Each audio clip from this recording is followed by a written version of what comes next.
Bienvenue sur Junko, je suis Florence Verdière et je vous emmène avec moi dans mon exploration du coaching. Vous entendrez ici des interviews de coachés et de coachés qui nous partageront leurs expériences et leurs parcours. L'idée est d'être éclairé sur cette jungle du coaching qui déborde d'ambition et de technique. Vous souhaitez soutenir Junko, rien de plus simple. Il suffit de laisser un avis et un joli commentaire sur Apple Podcast et Spotify. Allons maintenant découvrir notre prochain invité.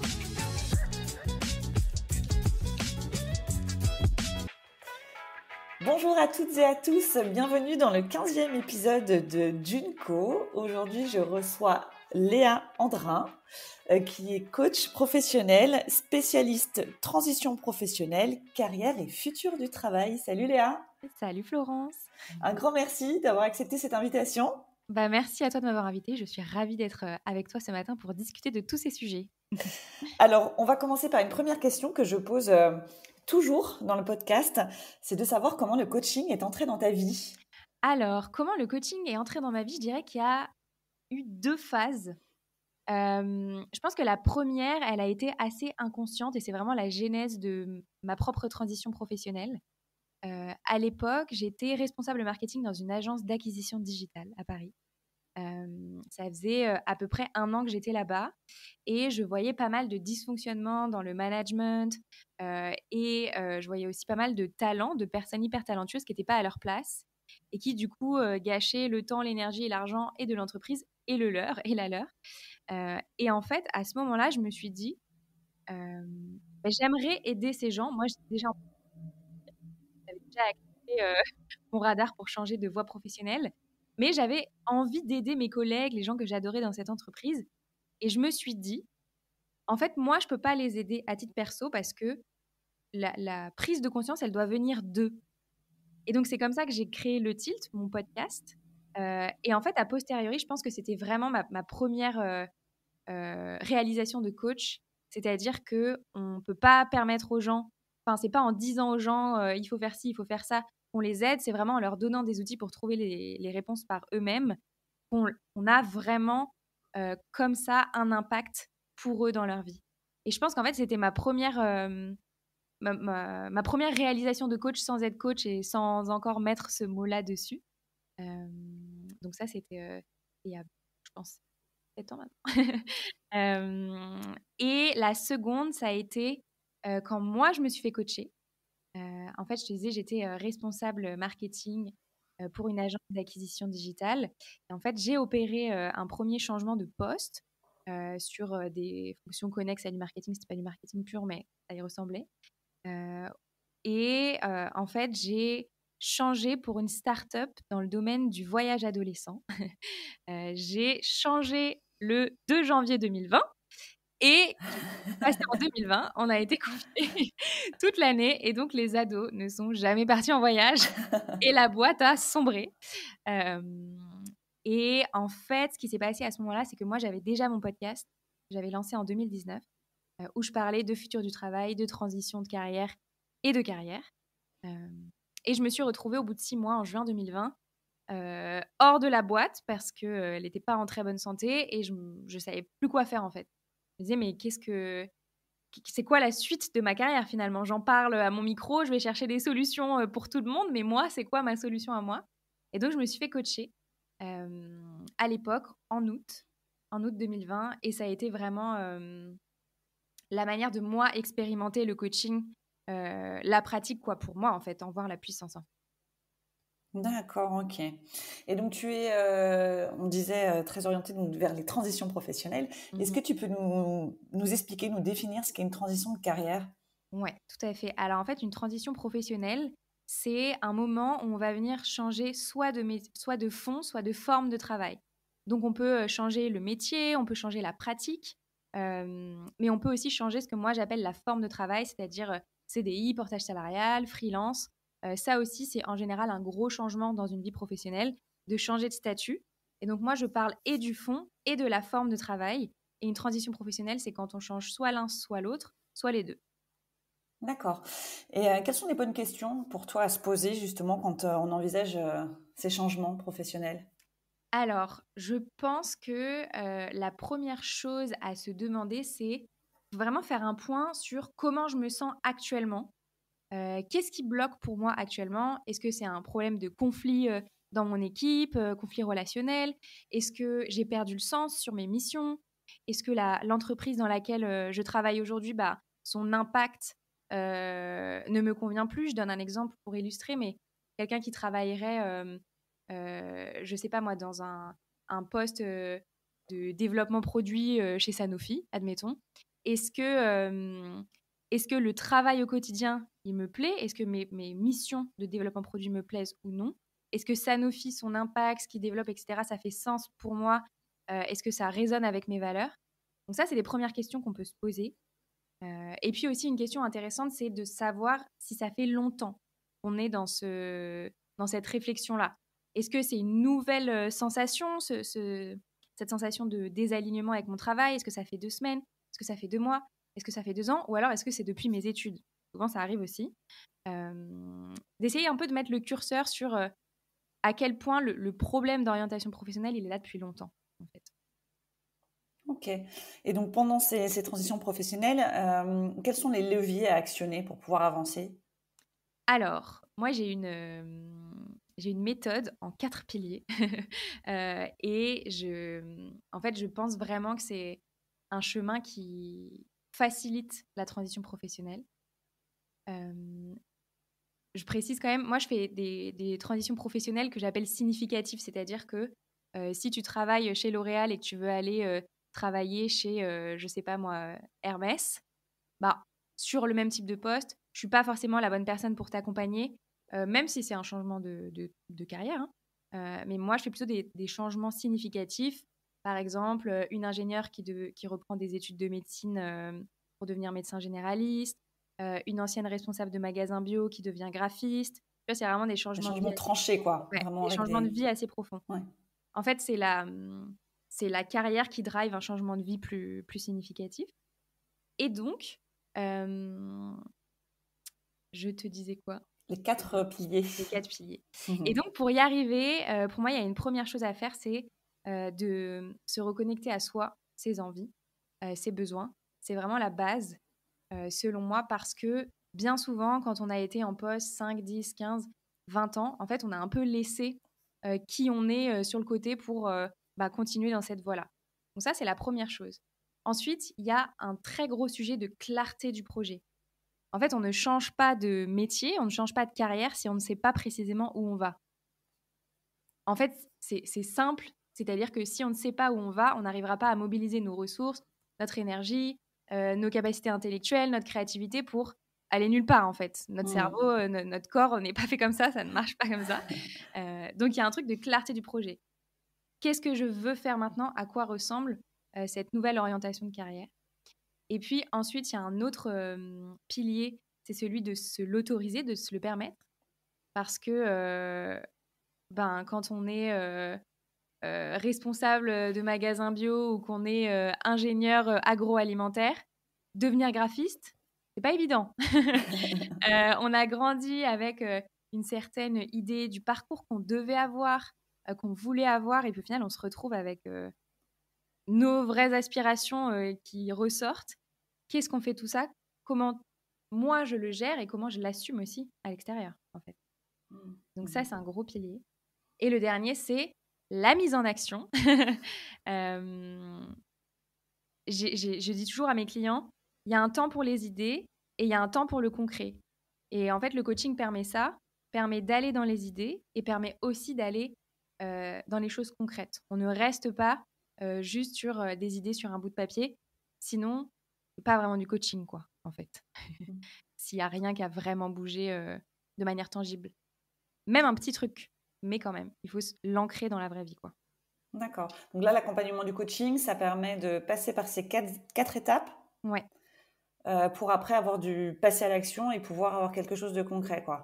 exactement, tout à fait. D'accord. Tu utilises quel outil, quelle méthode? Il y a des outils que tu affectionnes particulièrement, enfin, où tu vois, avec lesquels toi tu es à l'aise et qui ont vraiment un fort Ouais. impact chez tes Alors, la clients? première chose que je fais faire à tous mes clients, c'est un travail sur les valeurs. Je pense que comme tu interroges pas mal de coachs, tu as dû en entendre parler. C'est vraiment la base. C'est ce qui répond à la question: «Qu'est-ce qui est important pour moi?» Donc Hmm. ensuite, tout ce qui va venir sur la table, et bah, est-ce que ça répond à ce qui est important pour moi, en fait? Donc ça, c'est la première chose. Ensuite, moi, j'ai vraiment 2 types d'exercices. J'ai ce que j'appelle les exercices de la méthode, c'est-à-dire que j'ai tout un canevas, d'exercices, très pratico-pratiques pour opérer une transition pro. On va aller questionner les talents, on va aller questionner les peurs, comment se mettre en action, essayer de trouver quel est son système à soi pour que ses ressources, elles soient alignées et donc qu'on puisse se mettre en mouvement. Et à côté, il y a ce que j'appelle les exercices sur mesure, c'est-à-dire que moi, je fais vraiment en fonction de la personne que j'ai en face de moi. Donc si j'ai quelqu'un de très visuel, on va travailler avec des couleurs, on va travailler avec du dessin, on va travailler avec, je sais pas, des formes. Si j'ai quelqu'un qui aime écrire, que ça le libère, ben, je vais essayer de proposer des exercices à l'écrit, un petit peu travaillés pour que ça structure aussi la réflexion. Si j'ai quelqu'un qui n'arrive pas à réfléchir quand il est assis, je vais lui donner que des choses à faire en marchant, en courant, en allant faire du sport, structurer un peu la réflexion en mouvement. Donc, je pense qu'en fait, il y a une part de méthode qui est indispensable, parce que c'est ça qui fait qu'on peut mener la réflexion de A à Z. Et en même temps, c'est important d'avoir aussi des choses qui sont de l'ordre de la singularité de la personne, tu vois. Mmh. Ouais, de ce que je comprends, tu fais comme un état des lieux, en fait, pour que la personne puisse se poser et avoir une prise de recul et prenne ce temps-là. Ouais, Et puis après, tu as une boîte à outils qui te permet de pouvoir du coup, les personnaliser en fonction des besoins et des affinités des personnes. exactement. C'est tout à fait ça. Ouais. Mmh. D'accord. J'imagine qu'il faut être enfin, à l'aise, quoi. C'est avec l'expérience que du coup, tu arrives à du coup, avoir cette souplesse de pouvoir actionner en fonction de ton client. Oui, aujourd'hui, ça fait plus de 3 ans que je fais ça. Mmh. Donc, j'en discutais avec des amis il y a pas longtemps. J'ai senti que cette année, là, 2023, c'est une année où j'ai pris confiance en mes compétences. Je sais que je suis une bonne coach, j'ai accompagné des superbes transitions professionnelles. Je peux le dire maintenant, avant je me cachais un peu derrière les mots et tout. Mais non, j'ai accompagné des super changements de vie pro. Euh, et puis je pense aussi que le travail de coaching que j'ai fait moi, le travail que je peux faire sur moi, tu vois, encore aujourd'hui, ça m'aide à me dire qu'en fait, bah, mes talents, ils sont là, tu vois. J'ai je serais pas coach, love, tu vois? En l'occurrence, coach carrière, ouais, carrément. Ça répond, Ouais. à mes centres d'intérêt. Je parle beaucoup de futur du travail sur mon podcast. Je donne beaucoup de conseils sur, la carrière, et tous les sujets connexes. Hem Et je pense qu'aussi j'ai des qualités naturelles, de coach, tu vois? Comme l'écoute, l'empathie, c'est hyper important, que je peux mettre au service de mes clients, quoi. Et du coup, bah, ça permet à, ça permet à mes clients d'être mieux accompagnés, en fait. Voilà. Et c'est quoi pour toi les critères d'un travail épanouissant? Un travail qui nous fait à la fois vibrer, enfin coche un peu toutes les cases. Ouais. Qui- Hem, alors, il y a pas de réponse toute faite, c'est vraiment propre à chacun. Hem, mais je dirais qu'il y a quelques indices qui peuvent nous dire que, c'est une bonne voie pour soi. Déjà, il y a un sujet de sécurité. Une transition pro, ça vient challenger souvent le côté financier, le côté émotionnel. C'est normal, c'est un changement, ça demande de bouger pas mal de piliers. Heu, c'est important de pouvoir construire un projet où on sait que la sécurité, elle va devoir bouger, que potentiellement pendant quelques semaines, quelques mois, bah, il va falloir faire autrement, mais qu'on va atteindre un projet qui va nous amener de la sécurité sur le moyen long terme, financière, émotionnelle, aussi sur le fait de pouvoir développer des compétences sur lesquelles on se sent bon, sur lesquelles on sait qu'on a du potentiel. C'est construire en fait un projet où on sait que sur le moyen et long terme, ça va être notre bonne place. Donc ça, je pense que c'est hyper important.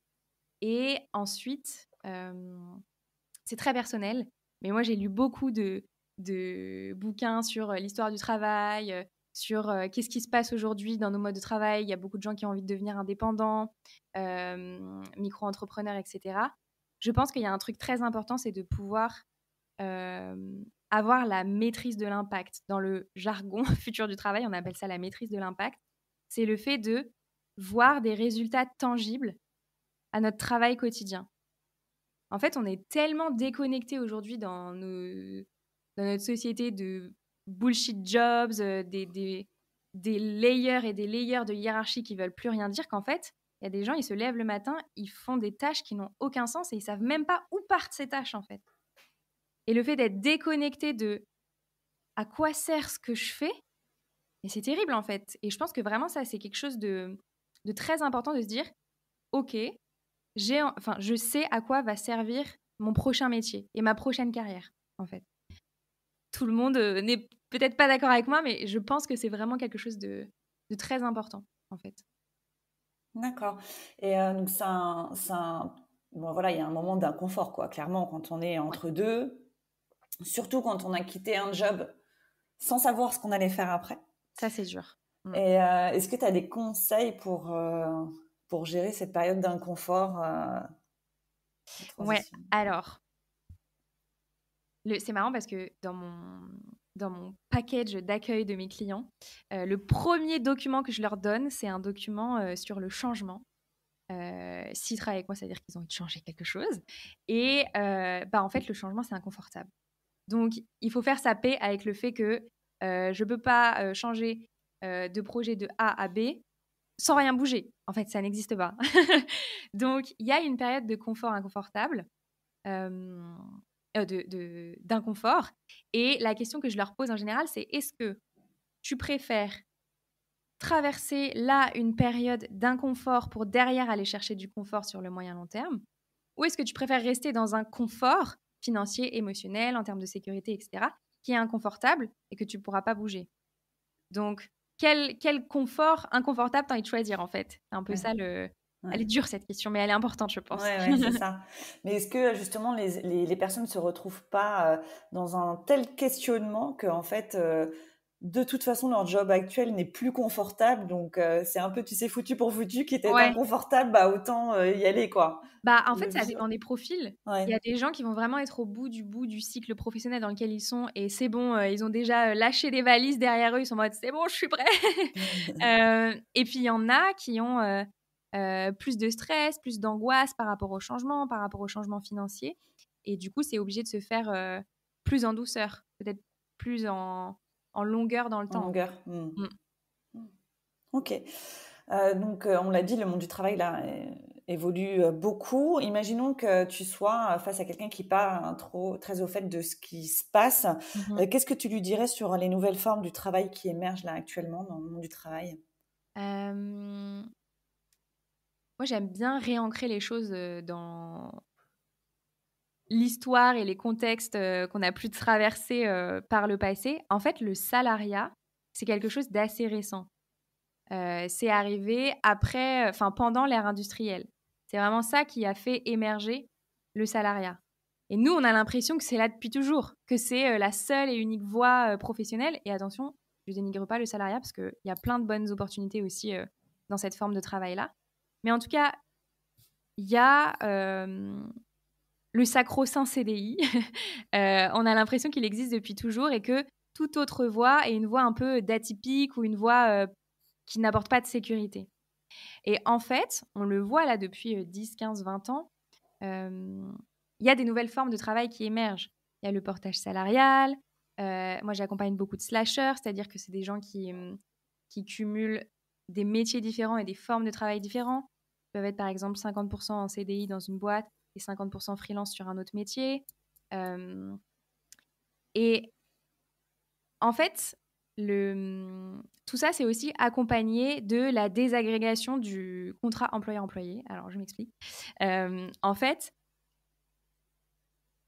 post-ère industrielle, bosser en entreprise, ça permettait d'avoir une super couverture sociale, un métier à vie. Voilà, on rentrait à 16 ans et on en ressortait à 65. Ça permettait d'avoir des congés payés. Tout ça, c'était très nouveau. Mais aujourd'hui, le contrat qui lie l'employeur et l'employé, il est beaucoup moins bon. Mm. Personne ne reste 40 ans dans la même boîte, ça n'existe plus, ou très peu. Mm. La couverture sociale qu'apporte une boîte, elle est moins bonne. Et en fait, tout ce qui permettait le confort et la sécurité du salariat, elle est moins présente aujourd'hui. Donc, tout ça, ça fait émerger d'autres formes de travail, comme le freelance, le portage, comme je te disais, qui, au final, sont à considérer et permettent de réinventer aussi le rapport qu'on a au travail et de se le réapproprier, en fait. Voilà. Est-ce que c'était clair? Parce que moi, Oui, je oui, suis oui, dans tout mon à fait. sujet, mais C'est intéressant de savoir qu'en fait, c'est pas si récent que ça, enfin, que c'est pas si ancien que ça, que le salariat, et qu'en fait, là, tout ce qui est en train de se passer, c'est peut-être un rééquilibrage, enfin, je sais pas, c'est après, ouais. c'est hyper intéressant. Bah, ouais, en fait, c'est ça, mais enfin, moi, quand j'ai commencé à creuser ces sujets-là, j'étais Mmh. hyper étonnée, quoi. Mmh. J'étais là: «Mais en fait, c'est vrai, quand je regarde, moi, dans ma propre histoire familiale, Mmh. Mmh. heu, Oui, bah, les gens, ils ouais, sont pas salariés». Enfin, c'est je veux dire, clair. mes grands-parents Ouais, ne ouais, l'étaient même pas, c'est ouais. une génération avant, et mes arrière-grands-parents, mais pas du tout. Ils étaient entrepreneurs, ils avaient un café de village, C'est ils ça. géraient des trucs, et en fait, tout autour d'eux, les gens qui les entouraient, c'était des paysans, c'était des gens, qui faisaient du commerce dans la région, et en fait, tous ces gens-là, ils étaient à leur compte. Carrément. Non, Pas mais tous, je mais réalise beaucoup. aussi que mes grands-parents étaient, agriculteurs d'un côté, commerçants, de Mais ouais, l'autre, ouais, tout ouais, ça est ouais. très récent, finalement. Mais on l'a oublié parce que nos parents ont vécu, la Autre réalité chose. du salariat, Ouais, exactement. et nous, on a grandi là-dedans et du coup, c'est d'accord, OK. Tu as parlé de portage salarial, est-ce qu'on peut préciser ce que c'est pour ceux qui Ouais, ne tout connaissent à pas? fait. Le portage, en fait, c'est, une forme de travail à mi-chemin entre le salariat et l'entrepreneuriat. Donc c'est-à-dire que, je donne un exemple, encore une fois, ça parle toujours mieux. Mmh. Admettons que vous êtes, consultant en marketing, vous êtes en entreprise et vous aspirez peut-être à, devenir freelance, indépendant, et cetera. Bah, en fait, entre le full salariat et le full freelance, il y a le portage. C'est-à-dire qu'on monte une société. Donc, admettons, moi, Léa, je suis consultante en marketing. Je vais monter une société, mais par contre, je vais me rattacher à une entreprise de portage. C'est-à-dire que cette entreprise-là, elle va m'apporter un salaire fixe qu'elle va me verser sur ma société à moi. Euh, et elle va m'amener des clients. Moi, je peux amener des clients via la société de portage. Je donne un pourcentage de mes clients. Donc, en fait, ça apporte aussi la sécurité, enfin la couverture sociale comme un salarié. Sauf que vous avez votre boîte, vous pouvez aller chercher des clients à droite, chercher des clients à gauche, chercher des clients via l'entreprise de portage. C'est à mi-chemin, en fait. Donc, parfois, ça répond bien aussi à cette envie d'explorer autre chose, mais finalement, de ne pas être 100% à son compte, quoi. Ouais, ça se fait plus en douceur, quoi. Mmh. Exactement. Puis un cadre, quoi, défini, qui est peut-être plus Mhm. sécurisant? Mmh. Tout à fait. D'accord. Est-ce que tu peux nous partager une histoire d'une personne que tu as accompagnée et qui t'a particulièrement marquée? Ouais. Tu parlais de 2023 là, qui a été, Oui. assez fou pour toi. Bon, pour la petite histoire, je suis Léa depuis longtemps Ah! et Merci. donc je suis, Instagram, le podcast, tout ça, donc voilà, et je vois qu'il se passe des choses, chouettes, ouais, les témoignages que Ouais. tu partages. Alors, je pense que je vais te partager une, des dernières là que j'ai accompagnées. J'ai pas mal communiqué dessus, et on a vraiment fait un super travail ensemble. C'est une de mes clientes, qui s'appelle Abigail. Je ne la spoil pas parce qu'elle va venir sur le Tilt raconter son histoire. On a travaillé plus d'1 an et demi, je crois, voire 2 ans. On a fait, 2 pauses dans le coaching ensemble. Elle était ingénieure de formation. Elle travaillait dans une énorme boîte, d'innovation à Paris. Elle faisait notamment, du product, enfin de l'innovation en produits. Et en fait, on a travaillé une première partie de coaching pour l'aider à savoir ce qu'elle voulait, quelles étaient ses valeurs, quelles étaient ses contraintes. Et je te la fais courte parce que sinon je vais m'étaler pendant 2 heures. Mmh. Mais en gros, on a fait tout un travail pour savoir où étaient ses compétences, ses talents, l'impact qu'elle avait envie d'avoir sur le monde. Et il se trouve que c'est une jeune femme qui est très implantée sur son territoire, dans la Drôme. Du coup, on a fouillé en fait toutes les options pour elle, pouvoir s'implanter sur son territoire en mettant, ses compétences à profit. Et donc tu vois, on a creusé la politique, la médecine, tu vois, il y a eu plein, plein de choses. Et au final, elle a repris, ses études de médecine pour devenir médecin généraliste. Et c'est une superbe histoire parce qu'en fait, elle avait déjà fait une année de médecine il y a, tu vois, 10-12 ans. Ah Heu, oui? Elle est devenue ingénieure, agroalimentaire, donc elle y a été avec cette intention d'aider les gens à prendre soin de leur santé via la nourriture. Donc tu vois, le Ah fil rouge, OK. il était quand Mmh. même là. Et en fait, chemin faisant, elle est arrivée à cette conclusion que, elle avait envie de devenir médecin généraliste sur son territoire dans la Drôme, où il y a un grand désert médical. Ouais. Et donc je l'ai aidée aussi à passer les concours de médecine parce qu'on reprend pas médecine comme ça. Mmh. Et elle a été acceptée en juin l'année dernière, elle a repris en septembre. Donc là, elle est partie pour 7 ou 8 années. Punaise. Là, c'est vraiment ouais, Ouais, c'est un la, changement de vie. un Ouais. changement de vie. Ouais. Ouais. Et c'est passionnant en fait parce que dans ce projet-là, il y a le projet de clarté. Qu'est-ce qu'on a envie d'avoir comme impact? Comment est-ce que je fais financièrement? Parce que 7 ans d'études à 30-35 ans, on les reprend pas comme ça. Mm. Ok, moi j'ai envie de m'implanter sur mon territoire, mais est-ce que les institutions en place, elles m'attendent? Est-ce que je peux pas déjà travailler avec elles? Est-ce qu'au final, je peux pas déjà me faire connaître, faire des choses avec elles pour que mon changement de vie pro, il prenne vie déjà maintenant? En fait, il y a plein de choses à creuser sur ces changements de vie-là, et c'est passionnant. Donc voilà, d'ingénieur agroalimentaire à reprise des études de médecine, c'était vraiment très belle reconversion. Ouais, c'est magnifique, ouais. Mais hâte d'entendre son témoignage sur ton Ouais, podcast, du ça coup, doit être parce très que bien. ouais, ça doit être. Et puis j'imagine que ça a dû être un peu les montagnes russes, quoi, parce que du coup, là, Ouais. c'est un tel changement et puis un Oui, ça se fait. Ouais, Bah, tu vois, ça nous a pris plus d'1 an et demi. ouais, c'est ça. Ouais. Mais bon, c'est très sain, du coup, parce que au moins, c'est. C'est réfléchi, c'est Ouais, c'est ça. travaillé, tout. Enfin, les bases, elles sont solides en fait. C'est ça. Et puis, il faut être en très bonne condition pour entamer ces études-là. Enfin, Ouais. il faut être très au clair, quoi, parce que là, c'est focus, focus. Donc, Ah oui, c'est all-in. C'est j'y vais all-in, quoi. c'est ça, c'est ça. Ouais. Ok, alors donc là tu as aussi tu partages une newsletter une fois par Oui, mois. tout à fait. Et donc dans la dernière, là celle du mois de novembre, donc là l'épisode sera diffusé au mois de décembre, donc on aura une nouvelle newsletter entre-temps, peut-être début Oui. décembre. Mais dans celle de novembre, tu parles un petit peu de toutes ces phrases un peu toutes faites là, du développement personnel qu'on voit beaucoup. Tu exprimes un peu un petit ras-le-pompon Ouais. de tout ça. J'ai bien aimé l'expression, c'est vraiment ras-le-pompon, c'est ça. Ras le pompon. Voilà, je voulais un peu. Alors, il y en a une qui m'a vraiment parlé, moi, c'est tu es responsable de tes émotions. Mmh. Voilà. Est-ce que Je tu sens peux qu'elle te nous, crispe aussi. est-ce que tu peux nous en dire plus sur ta vision justement de tous ces concepts-là de développement personnel qui sont un peu à la mode, qu'on voit partout, en tout Ouais. cas notamment sur les réseaux sociaux? Oui, alors effectivement, je le disais dans ma newsletter, mais Mm. moi je baigne dans ce milieu finalement depuis 3 ans et que je le veuille ou non, hein, parce que je propose du coaching sur de la transition pro, donc forcément, je les vois passer. Hem et en fait, il y a des phrases un peu toutes faites qui sont reprises de mon point de vue, sans vraiment être questionnées et qui, avec l'effet boule de neige des réseaux, prennent une place pas possible et s'intègrent comme étant des vérités absolues dans la tête des gens, alors que ce n'est pas vrai.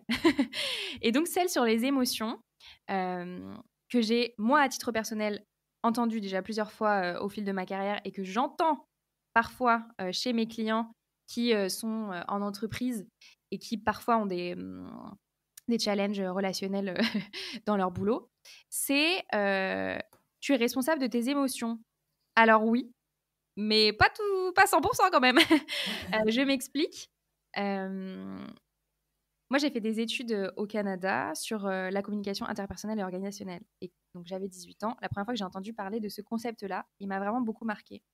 C'est un concept qui dit It takes two to tango. Donc, faut imaginer deux personnes qui dansent le tango. Pour danser le tango, il faut être deux. Et en fait, c'est une métaphore pour dire que dans une situation donnée, on est toujours deux responsables. Dans une conversation à deux, en fait, on est deux dans la discussion.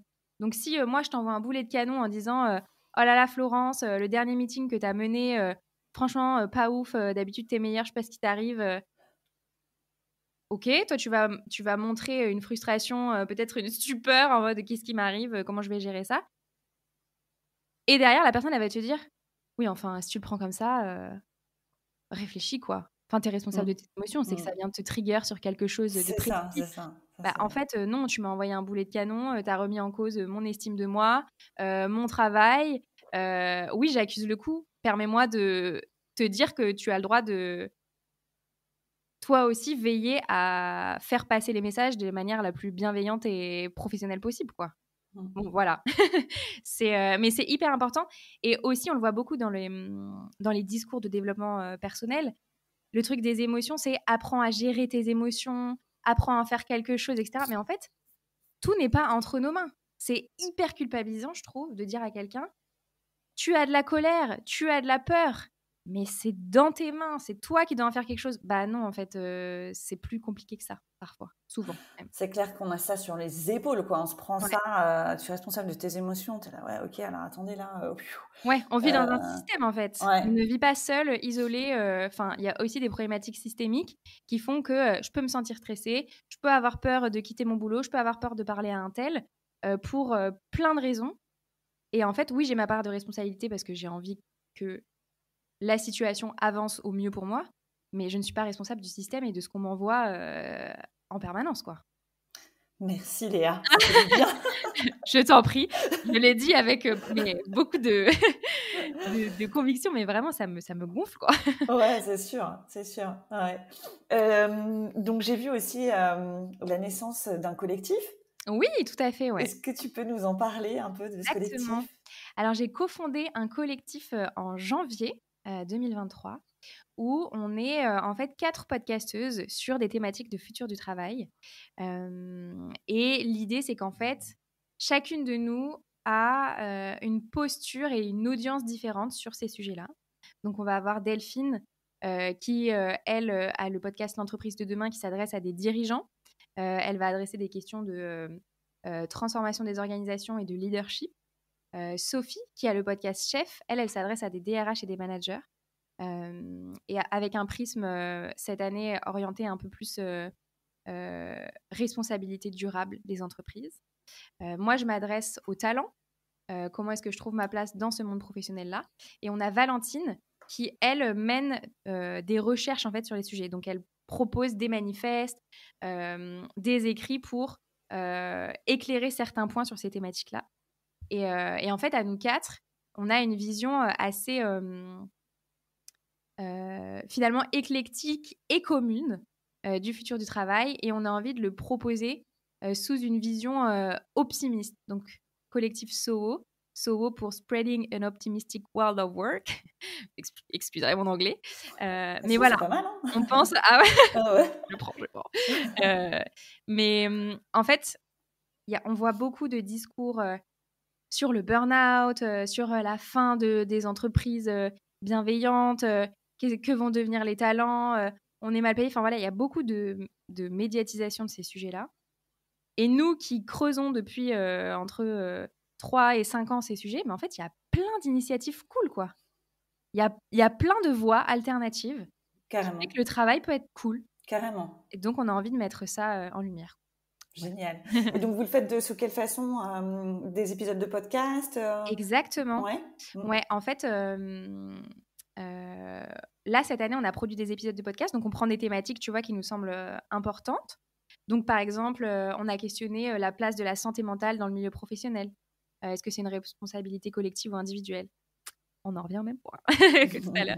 Hem, on a questionné, comment faire du lien de qualité en entreprise. Le lien à l'entreprise, le lien à la mission, le lien entre les gens.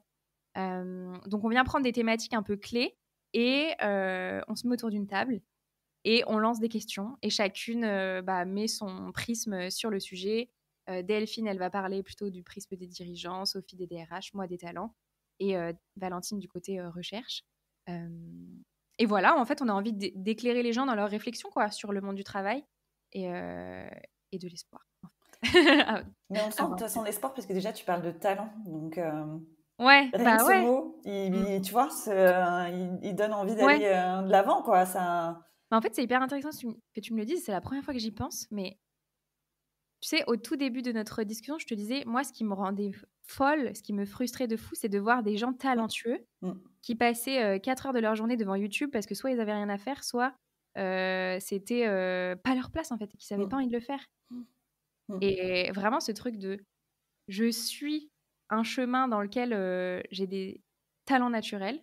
mmh. Après bien sûr, ça se solidifie, ça on peut ajouter des compétences et cetera Oui, pour les oui. certifier. Mmh. Mais je pense que c'est vraiment la base, quoi, en fait.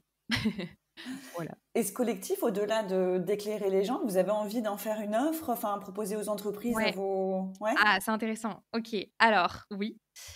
Donc déjà cette année, on a été accompagnés par un super partenaire, qui s'appelle Yemanja, qui est, c'est un cabinet d'architecture de bureaux. En fait, ils réinventent les bureaux des entreprises pour essayer d'améliorer le récit et l'expérience des collaborateurs. Donc on a adoré bosser avec eux. C'était hyper cool. Et, donc oui, alors ça va sortir en décembre, ouais, c'est bon. On a travaillé sur notre vision future, justement. Et en fait, cette année, on était un collectif et on a envie de devenir un think tank, en fait. D'accord. Parce que nous, notre force, c'est de pouvoir aller plus loin sur des réflexions que des dirigeants, des managers, des talents n'ont pas le temps de faire seuls. Et on a envie de pouvoir fédérer des gens autour de nos sujets clés et qu'à terme, dans 3 à 5 ans, en fait, le think tank soit un lieu de référence où on va venir réfléchir du futur du travail, en fait. D'accord. Donc en fait, ça devient ouvert à tous, c'est ça? Exactement. On est en train de discuter un peu de comment ça se ferait. Ouais. L'année prochaine, on va consolider ça. Et ensuite, on aimerait... Enfin, je peux te dire ça. En gros, l'année prochaine, ça va être un think tank à nous 4. Et ensuite, on a envie, tu vois, d'amener des talents, des DRH, des managers, des gens qui réfléchissent à tout ça autour de nous pour qu'aussi, peut-être, il existe en province, le think tank, à Bordeaux, en Bretagne, dans le sud. Enfin, tu vois, que les gens puissent s'emparer de ces sujets avec un support de réflexion de base qui est le nôtre et qu'après, ils en fassent ce qu'ils veulent, tu vois. Ouais, ça va être top. Ça va être top parce que du coup, moi, je suis hyper d'accord avec toi. Moi, des fois, je me trouve un peu, je me dis, je suis à côté de la plaque ou quoi? Parce que moi, je trouve qu'il y a plein de choses géniales. Mais oui! Je suis là, je m'éclate, je me dis, l'année prochaine, qu'est-ce que je vais faire? Tiens, il y a cette piste-là, ça. Donc, j'ai beaucoup d'engouement, tu vois, et ça a toujours été ça. Moi, j'ai 41 ans, mais depuis que j'ai commencé, j'ai toujours vu plein d'opportunités, entre guillemets, dans le sens où plein de choses à faire, etc. Et là, voilà, je me dis, bah ouais, carrément, je m'y retrouve beaucoup, quoi. Ah bah trop bien. Écoute, on te tiendra au courant alors. Ouais, avec plaisir, vraiment, avec joie. Donc, au-delà de ce collectif, est-ce que tu as d'autres projets pour ton podcast ou pour ton activité de coach? Alors, oui, je te disais en off quand on s'est eu au téléphone, je suis vraiment une slasheuse dans l'âme. Donc, j'essaie de structurer mon message pour les gens qui me suivent. Mais oui, je fais beaucoup de choses dans la vie. Je suis très stimulée par...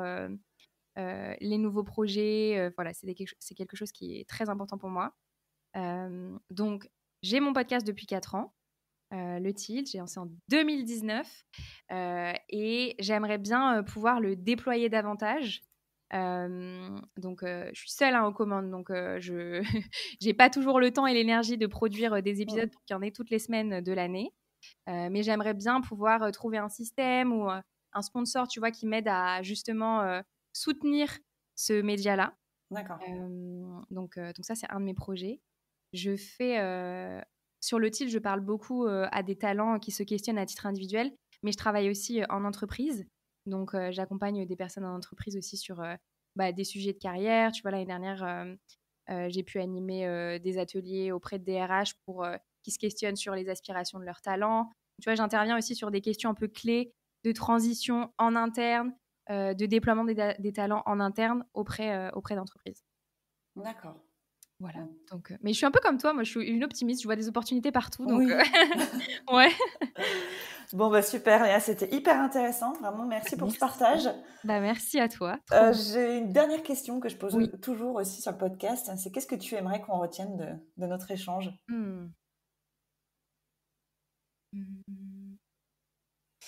Tu vois, cette notion-là que tu as soulignée de on est un individu dans un système dont on a parlé tout à l'heure, et je pense que c'est ça le message clé. C'est je fais partie d'un système qui est le monde du travail. Et moi, en tant qu'individu, quelle est la place que j'ai envie de prendre là-dedans, en fait. Voilà, je pense que c'est ça le message clé. Super. Un grand merci, Léa. J'ai hâte et on a tous hâte de suivre tes aventures. Je vous invite tous et toutes à écouter le Tilt. C'est super parce qu'il y a des interviews de personnes qui ont donc opéré des changements professionnels. Il y a aussi beaucoup d'éclairage tu décortiques vraiment le monde du travail, le futur du travail. Donc, c'est hyper intéressant. Puis de te suivre sur Instagram, du coup. Ouais, sur LinkedIn aussi. Sur Instagram, c'est plus le côté individu et sur LinkedIn, c'est plus le côté entreprise. Voilà. Super. On a l'embarras du choix, c'est génial. Exactement. À très bientôt. Plein de belles choses pour la suite, Léa. À toi aussi, à bientôt. Merci beaucoup d'avoir écouté cet épisode. Vous pouvez retrouver l'actualité de Junko sur le compte Instagram Junko-coaching. Je serai ravie d'échanger avec vous et de recevoir vos suggestions.